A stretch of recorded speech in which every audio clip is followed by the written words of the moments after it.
पापा की स्थिति थोड़ी ठीक नहीं है। एक गोली तो यहाँ पर थी। तो इनकी 3 बेटियां हैं और एक कमाई का जरिया सिर्फ वही थे। टीचिंग लाइन में आप नौकरी नहीं नहीं, बैंक। बैंक के लिए आप मांग रहे हैं, आप चाहते हैं कि सरकार आपको बैंक में नौकरी हाँ, तो उस हिसाब से इनको एक छोटा सा डेयरी बूथ भी अलॉट होना चाहिए था। इनकी बड़ी बेटी है, उनको सरकारी स्तर पर नौकरी मिलनी चाहिए। मुख्यमंत्री आवास योजना के अंतर्गत एक छोटा मोटा घर भी देना चाहिए। इनकी तीनों बेटियों का पढ़ाई का खर्चा होना चाहिए। नमस्कार, पंजाब केसरी राजस्थान आप देख रहे हैं और मैं हूं आपके साथ इशिका जैन। सुखदेव सिंह गोगामेड़ी हत्याकांड मामले में पुलिस ने शूटर्स को तो गिरफ्तार कर लिया और इसके साथ ही जहां एक तरफ सुखदेव सिंह गोगामेड़ी का परिवार लगातार न्याय की आस प्रशासन और राजस्थान सरकार से लगाए बैठा है, तो वहीं यहां पर न्याय की आस उन दो परिवारों की भी है जिनके एक युवक की तो इस हत्याकांड के मामले में मौत हुई है, वहीं दूसरा युवक गंभीर रूप से घायल हुआ और घायल ऐसे हुआ कि वो अब विकलांगता की स्थिति पर पहुंच गए। हम बात कर रहे हैं उन दो शख्स की जब सुखदेव सिंह गोगामेड़ी के हत्यारे सुखदेव सिंह को मारकर उनके घर से बाहर निकले थे और रास्ते में चल रहे स्कूटी सवार दो युवकों से उनकी स्कूटी छीनने का प्रयास किया था और उन पर भी ताबड़तोड़ गोलियां बरसा दी थी, जिनमें से एक युवक अजित सिंह की मौत हो गई इस मामले में, तो वहीं दूसरा युवक हेमराज खटीक जो जिंदा तो है मगर जिंदा रहकर भी जिंदा लाश की तरह बने हुए हैं। दरअसल वो विकलांगता की स्थिति पर पहुंच गए हैं और अब उनका परिवार प्रशासन और सरकार से न्याय की मांग लिए राजधानी जयपुर के शहीद स्मारक पर धरने पर बैठा है। उनकी पत्नी और उनकी दो बेटियां हमारे साथ, उनसे बात करेंगे क्या कुछ मांग वो प्रशासन से कर रहे हैं। हेमराज खटीक की पत्नी हमारे साथ है। मैम, क्या नाम है आपका? मेरा नाम है अनीता। अंकिता जी, क्या मांग कर रहे हैं सर? अनीता जी, क्या मांग कर रहे हैं सरकार से? ये सरकार से यही मांग है हमारी, तो क्योंकि हमको आर्थिक सहायता चाहिए और जो हमारे समाज वाले हैं वो तो हमारे बहुत सहायता की है। सरकार से ये हमारी सहायता करो। अभी कैसे हैं हेमराज जी की स्थिति कैसी है? अभी थोड़ा बहुत आराम है, बाकी वो बिस्तर पे है। बिस्तर पर हाँ, चल फिर नहीं पा रहे अभी तक? थोड़े थोड़े चलते हैं। और गोली कहाँ लगी थी उन्हें? एक गोली तो यहाँ पर थी और एक गुल्ले पे थी। पेट में लगी। ठीक है। और जो इलाज हुआ वो अच्छे से हुआ है उनका? हाँ, हेमराज खटीक की दो बेटियां भी हमारे साथ है, उनसे बात करेंगे। धरने प्रदर्शन में ये भी शामिल है। क्या नाम है आपका? नेहा। नेहा, क्या कहेंगे पूरे मामले को लेकर? पहले से यही कहेंगे कि पापा की स्थिति थोड़ी ठीक नहीं है, तो बस सरकार से तो हमें सहायता चाहिए। किस बस तरह की सहायता चाह रही है आप? क्या चाहते हैं, क्या मांग है? यही मांग तो यही है कि हमारी वो सहायता कर दे, वही काफ़ी है हमारे लिए। किस तरह की सहायता, मैं वही जानना चाह रही हूँ। आर्थिक सहायता या क्या चाहते हैं? आर्थिक सहायता। जी बताइए। देखिए, हेमराज जी अब पहले की तरह स्वस्थ तो नहीं है, कह नहीं सकते कि वो पूरी तरह से स्वस्थ है। तो इनकी 3 बेटियां हैं और एक कमाई का जरिया सिर्फ वही थे, हेमराज जी थे। तो इस तरीके से देखा जाए तो इनकी तीनों बेटियों का पढ़ाई का खर्चा होना चाहिए, इनका स्वास्थ्य का ध्यान रखना चाहिए और इनकी सुरक्षा का भी पूरा ध्यान होना चाहिए। तथा इनकी बड़ी बेटी है, उनको सरकारी स्तर पर नौकरी मिलनी चाहिए।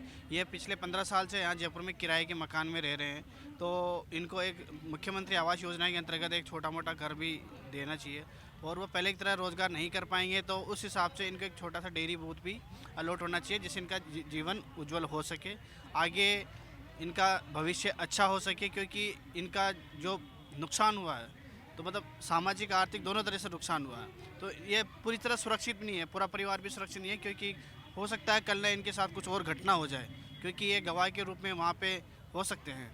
तो इस चीज़ से सरकार से निवेदन हमारा यही है, सभी लोगों से निवेदन यही है कि इनकी सरकार से सामाजिक आर्थिक सहायता जितना हो सके उतना दिलाई जाए ताकि इनका परिवार सबल हो सके। अच्छा, हेमराज जी क्या काम करते थे पहले, मतलब इनकम के लिए? वो इनकम के लिए यही काम करते थे कि जो कबूतरों का दाना आता था तो फुटपाथ पे बैठ के उसको बेचते थे। जो लोग आते थे 10 रुपये 20 रुपये का ऐसे वो खरीदते थे और वहाँ पे कबूतरों को दाना डाल के जाते थे। ये चीज़ तो है। अभी तक कुछ बात हुई प्रशासन से या किसी ने आपसे बात की इस मामले? देखो, प्रशासन के किसी भी बाशिंदे ने अभी तक हमसे कोई बात नहीं की है इस रिगार्डिंग कि आपको क्या सहायता दी जाएगी, क्या सहायता नहीं दी जाएगी, और न ही हमारे पास कोई आश्वासन आया है अभी तक। तो ये तो बहुत ही दुखद खबर है हमारे लिए, क्योंकि हमारे साथ हो रहा है और के साथ भी हो गया। तो सरकार से हाथ जोड़ कर यही निवेदन है कि हमारे परिवार की सुध लें, जितनी जल्दी हो सके उतनी जल्दी हमारे परिवार की सुध लें, यही चाहिए। क्या नाम है आपका? जी सेजल। सेजल, सेजल। जी, क्या कहेंगे पूरे मामले को लेकर? मामले को लेकर बस यही कहना है कि सरकार सिर्फ आश्वासन दे रही है हमें, अभी तक उनकी तरफ से कोई मदद मिली नहीं है। तो मामले को भी 1 महीने के ऊपर हो चुका है और अभी तक सरकार की तरफ से कोई मदद नहीं मिली है। तो सरकार से बस यही गुजारिश है कि वो जितना जल्दी हो सके हमारी मांग को पूरी करे। जी, तो सरकारी नौकरी की मांग है।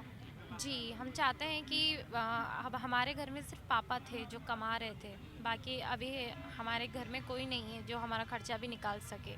हमारी पढ़ाई भी रुकी हुई है, सब चीज़ें रुकी हुई हैं इस चीज़ की वजह से। तो सरकार से बस यही गुजारिश है कि एक सरकारी नौकरी मेरी बड़ी बहन को दे।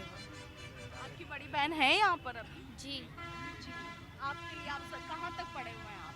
फाइनल कंप्लीट है और उसके बाद गवर्नमेंट जॉब की तैयारी है।